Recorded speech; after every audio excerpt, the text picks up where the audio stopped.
Welcome back to Echo Base Network, guys. I'm your host, Nick, and today we're going to be covering two clips from Celebration Day 1. Now, I will tell you guys the timestamps where I found these clips. You guys can actually go there and watch these interviews in their entirety to make sure I'm not missing the context of it or anything like that.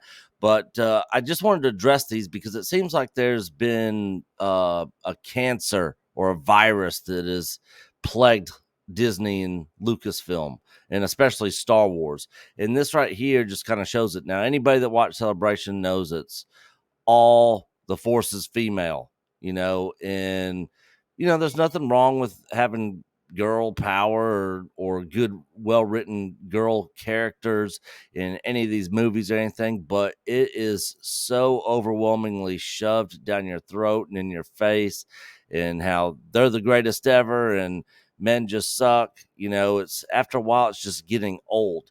So here is the first clip, and both these clips are from people that are in the upcoming Acolyte show. So let's just go ahead and take a look at this first clip first.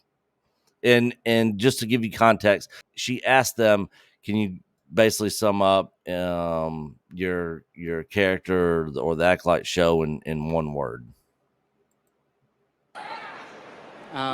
But yes, action. I would say a battle for power. I mean, the best parts about Star Wars is there is no good or evil. Depends on what side you're standing on. The best parts about Star Wars is there is no good or evil. Has this guy ever watched Star Wars? This is the level of stupidity of the people involved with some of these projects here. Absolutely absurd. Truly, you know what I mean? That you can look at any angle and see yourself relayed through all the characters, Darth to Luke. You know what I'm saying? Can I relate with Darth Vader? Yeah, I guess actually he is right there. I can relate as Darth Vader. Watching Disney Star Wars, I feel like Darth Vader, and I want to just destroy the whole thing with my a Death Star.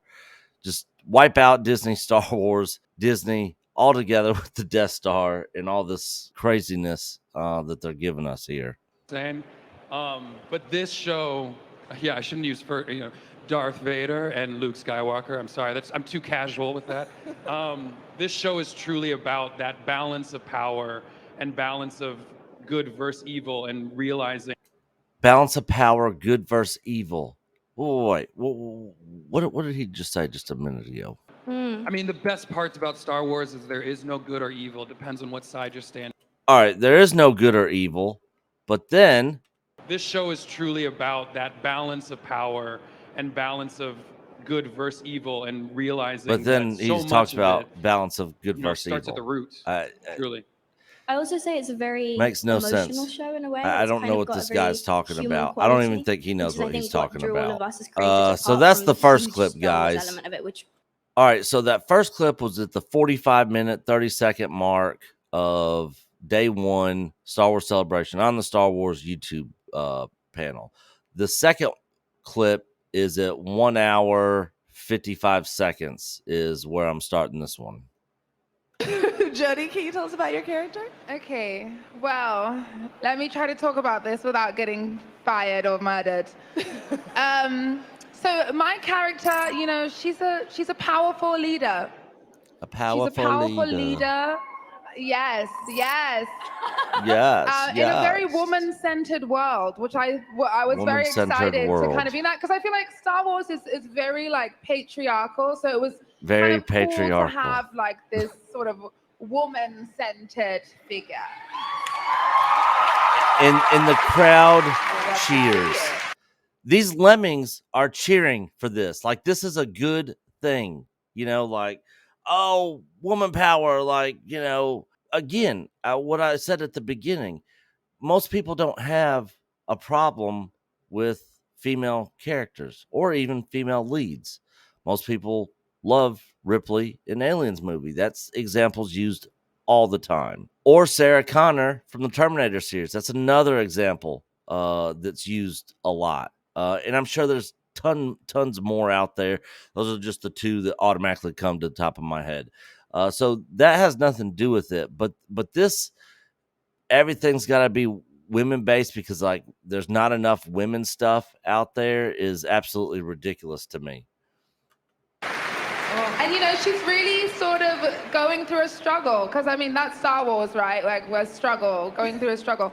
There is Star Wars, George Lucas Star Wars. There was a lot of struggle there, but not if you watch the sequel trilogy, because Rey really didn't struggle with anything. She was OPAF in that movie, in all the movies. She could do everything, and I'm guessing, I haven't seen it yet, but I'm just guessing that all these characters are going to be OP and don't have any struggle either, and are the greatest and can do it all. But you know, we'll wait till it comes out and see what it is. She's really kind of like in this sort of quandary, and that's sort of her journey, is to kind of go through this struggle between two ideas. Oh, very nice. We're gonna leave that one right there, because So that was the end of that clip right there, guys. Again, the first one is at 45 minutes, 30 seconds. Second one's right at 1 hour, 55 seconds. If you guys want to go check these out on the official Star Wars YouTube channel on Celebration Day 1, you have to, when you go to their channel, don't go to videos, actually go to the live tab, and all the live events will actually be there.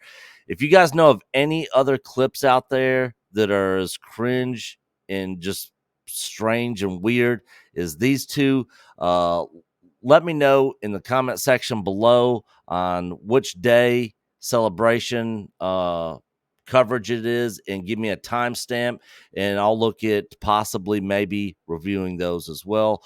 And also, guys, let me just add one more thing to this. If you go back and look at the 3 biggest movies of the past 2.5 years, what do you got? Avatar 2 at $2.3 billion. Spider-Man No Way Home, 1.96 or $1.91 billion. Top Gun Maverick, $1.48 billion. All of those movies had traditional male heroes in them. Star Wars has always been kind of geared more towards male audiences. If you go all the way back to the past, overwhelmingly the majority's always been male. Of course, girls like Star Wars too, but the vast majority, I would argue the vast majority of the audience for Star Wars and Star Trek and sci-fi in general has always been male. Now, Disney, Lucasfilm, Marvel, Pixar, etc., a lot of these companies in Hollywood, they think that what the audience really wants is a female-led action sci-fi superhero movie. I'm just so sick and tired of the her stories, and this whole MCU Stargirls stuff. You know, enough with it already. Give us some cool characters. Don't have it be lopsided one way or another. I'm not saying make it all guys and have no girls in it at all. It's not what I'm saying at all. But you know, have some balance there, and at least don't make it feel forced at all. I mean, if you go watch the John Wick movies, those movies had some awesome girl characters in them, and nobody was complaining about any of them. It's just what Disney and them are doing, where it's just overwhelmingly female, overwhelming beta males. It's getting a little ridiculous at this point. But that's going to do it for today's video, guys. As Coach always says, you are Echo Based Network. Until the next one, we'll see y'all later.